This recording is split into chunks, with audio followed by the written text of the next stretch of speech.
اسرائیل کی غازہ پر جارحیت کو 1 سال مکمل ہو گیا۔ جماعت اسلامی کی کال پر ملک بھر میں ریلیوں کا انعقاد۔ شہر میں امیر العظیم کی قیادت میں منصورہ سے ریلی نکالی گئی۔ سلمان بلوچ کی قیادت میں وحدت روڈ پر اظہار یکجہتی فلسطین ریلی۔ شرکاء کی ہاتھوں کی زنجیر بنا کر فلسطینیوں سے اظہار یکجہتی کیا گیا۔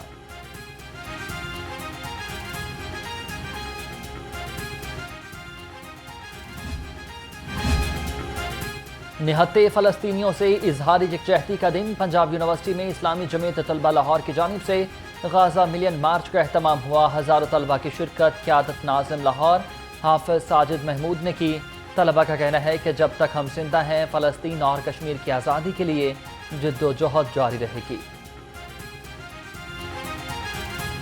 ظلم و بربریت کا بازار گرم کیا ہوا ہے تو اس کو آج 1 سال مکمل ہو گیا ہے، تو لہٰذا امت مسلمہ ہونے کے ناطے الحمدللہ اسلامی جمعیت طلبہ ایک ایسی اسلامی تنظیم ہے، اسٹوڈنٹ تنظیم ہے کہ جو ہمیشہ جب امت مسلمہ کے اوپر کڑا وقت آتا ہے تو وہ اپنی آواز بلند کرتی ہے۔ جی پی او چوک میں بکلا کی فلسطینی بھائیوں کے حق میں ریلی۔ مظاہرین کی اسرائیلی جارحیت کی مذمت۔ عالم اسلام سے فلسطینی بھائیوں کے لیے مدد کی اپیل کر دی۔ ادھر استنبول چوک، لاہور پریس کلب اور کلمہ چوک پر بھی احتجاجی مظاہرے۔ ٹریفک پولیس کی اضافی نفری تعینات کر دی۔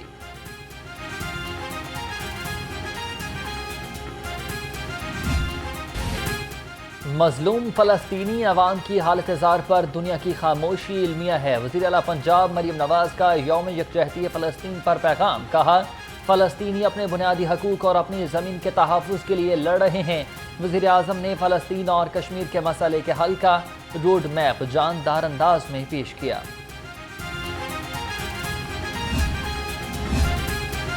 وزیر اعلیٰ پنجاب نے گرلز کالجز کے لیے chief minister transport programme for women کا افتتاح کر دیا۔ مریم نواز نے افتتاح کے موقع پر طالبات کو پاس بلا لیا۔ بسوں کی چابیاں خواتین کالجز کے پرنسپلز کے حوالے کی گئیں۔ پروگرام کے تحت 19 وومن کالجز کو بسیں دے دی گئی ہیں۔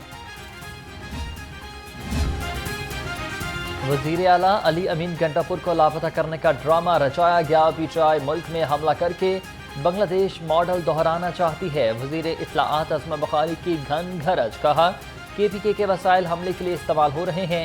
وفاق پر حملہ آور افغان باشندے پی ٹی آئی کے پے رول پر ہیں۔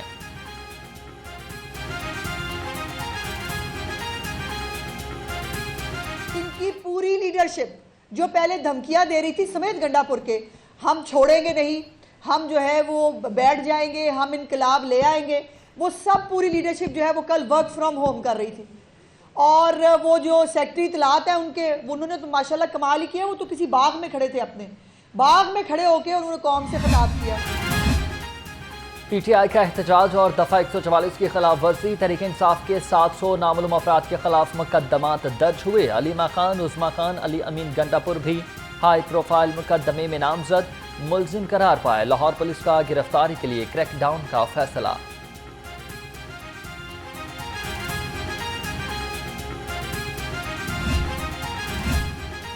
تحریک انصاف کا 5 اکتوبر کو شہر میں احتجاج اور جلاؤ گھیراؤ کا case. A T C Salman Akram Raja کی عبوری ضمانت 16 اکتوبر تک کے لیے منظور کر لی گئی۔ عدالت کا ملزم کو 2 لاکھ روپے کے مچالکے جمع کروانے کا حکم۔ انسداد دہشت گردی عدالت کے جج ارشد جاوید نے سماعت کی۔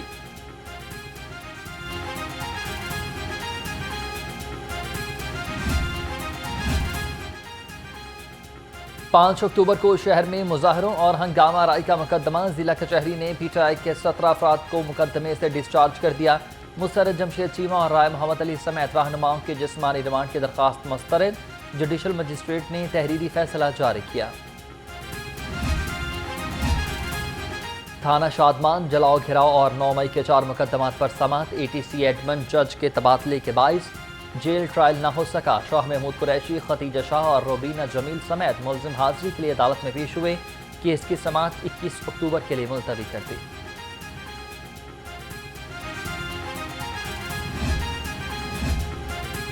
پنجاب میں دفعہ 144 کے نفاذ کے لیے کیس۔ لاہور ہائی کورٹ نے پنجاب اور ہوم سیکرٹری سے رپورٹ طلب کر لی۔ ایڈوکیٹ جنرل پنجاب کو بھی معاونت کے لیے طلب کر لیا۔ جسٹس احمد ندیم ارشد نے درخواست پر سماعت کی۔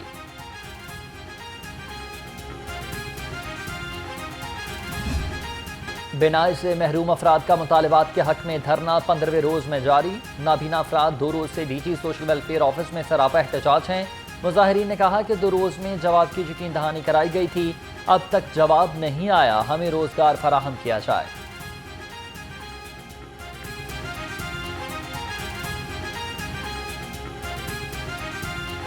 معاملہ تو کچھ ایسا ہی ہے کہ کبھی ہاں کہن دی کدے نہ کہن دی، تو کبھی کہا جاتا ہے آپ کے مطالبات مان لیے جائیں گے، اور کچھ ڈیز پہلے بغیر مذاکرات ابھی یعنی ہماری ڈسکشن جاری تھی اور ٹکرز چلوا دیے گئے تھے کہ آپ کے مذاکرات ہمارے کامیاب ہو گئے ہیں، بٹ ایسا کچھ نہیں ہے۔ اگر کامیاب ہو جاتے تو ہم اپنے گھروں کی جانب رواں دواں ہو جاتے۔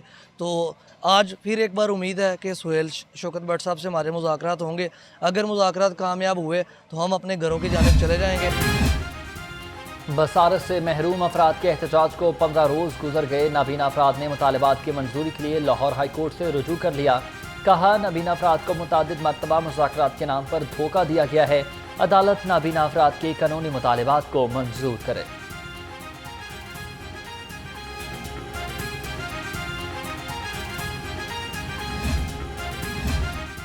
محکمہ نہار اہم ترین منصوبوں کے فنڈز استعمال کرنے میں ناکام۔ محکمہ ایجوکیشن کو فنڈز دوبارہ استعمال کرنے کی اجازت مل گئی۔ وزیر اعلیٰ کی زیر صدارت اجلاس میں فنڈز کی اجرا کی منظوری۔ 44 کروڑ 33 لاکھ کی سپلیمنٹری گرانٹ جاری کی جائے گی۔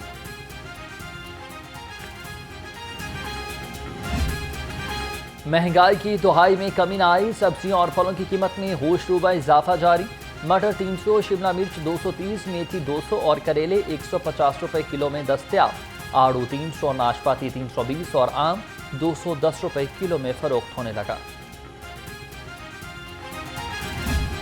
پروٹین تاحال عوام کی پہنچ سے دور، مرغی کا گوشت 595 روپے کلو کی سطح پر برقرار۔ فارمی انڈوں کی قیمت میں 1 روپے کا اضافہ، نئی قیمت 292 روپے فی درجن مقرر۔ مارکیٹ میں انڈوں کی پیٹی 8640 روپے میں فروخت ہونے لگی۔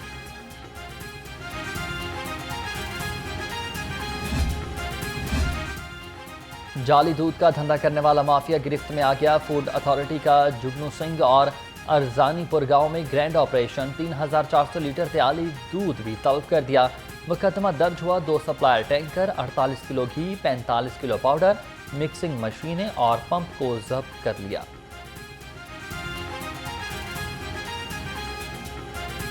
شہر کے موسم میں نمایاں تبدیلی آ گئی، مطلع ابر آلود، سورج اور بادلوں کی آنکھ مچولی کا سلسلہ جاری۔ رات کے اوقات میں سردی کا احساس بڑھنے لگا، درجہ حرارت 33 ڈگری سینٹی گریڈ ریکارڈ۔ محکمہ موسمیات کی آئندہ 24 گھنٹے کے دوران بارش کی پیش گوئی۔ ڈینگی مچھر کے جنگ تیز ہو گئے، 24 گھنٹے میں شہر میں 2 افراد ڈینگی بخار میں مبتلا۔ محکمہ primary and secondary health care کے اعداد و شمار جاری۔ محکمہ صحت کے مطابق پنجاب سے 65 مریض رپورٹ۔ انسداد ڈینگی کے لیے تمام انتظامات مکمل۔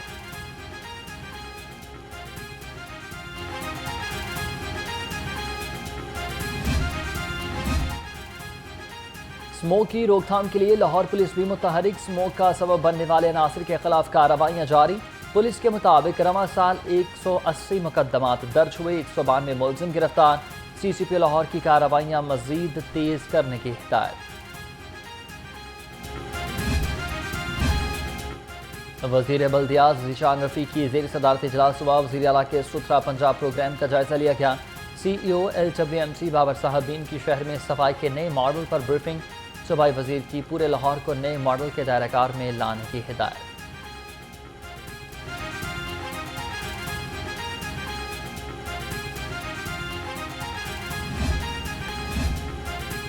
لاہور کو صاف ستھرا رکھنے کا مشن، ڈی سی سعید موسیٰ رضا کا رائمنڈ کے مختلف علاقوں کا دورہ۔ ملتان روڈ اور ملحقہ علاقوں میں صفائی اور ڈینگی اقدامات کا جائزہ۔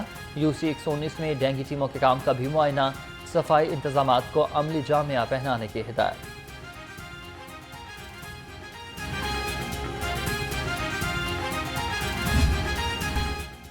غیر قانونی کمرشل املاک کے خلاف LTA کا ایکشن، ملتان روڈ اور گلبرگ میں کارروائیاں تیز۔ ٹاؤن پلاننگ ونگ نے 36 املاک کو سیل کر دیا۔ Operation chief town planner 1 Asad Uzzaman کی زیر نگرانی director town planning zone 2 Sidra Tabassum نے کیا۔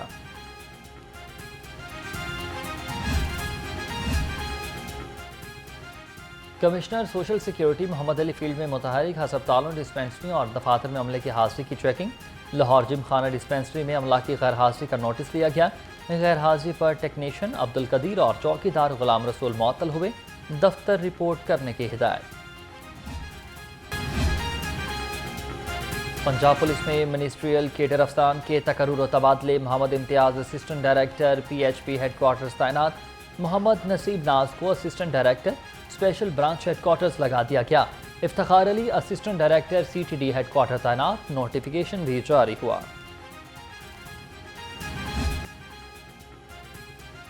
SP ڈولفن شاہ میر خالد کی زیر صدارت اجلاس ہوا۔ ڈولفن اسکواڈ کی ماہ ستمبر کی کارکردگی کا جائزہ۔ کہا 164 اشتہاریوں سمیت 300 عادی ملزم اور 118 عدالتی مفروران کو پکڑا گیا تھا۔ 27 پیکیٹ گینگز کے خلاف کارروائیاں عمل میں لائی گئی ہیں۔ ٹریفک وارڈنز کی فلاح و بہبود کے لیے احسن اقدام۔ ٹریفک پولیس اور نجی لیب کے درمیان مفاہمتی یادداشت پر دستخط۔ ترجمان کے مطابق وارڈنز 50% ڈسکاؤنٹ پر مختلف سروسز حاصل کر سکتے ہیں۔ شہید فیملی سمیت مستحق ٹریفک سٹاف کو 100% تک سفری سہولیات ملیں گی۔ اور معروف شاعر اور ادیب انیس ناگی کی آج 14ویں برسی۔ انیس ناگی کا اصل نام یعقوب علی تھا۔ ان کی تصانیف میں سعادت حسن منٹو، غالب ایک شاعر ایک اداکار سیر فہرست ہیں۔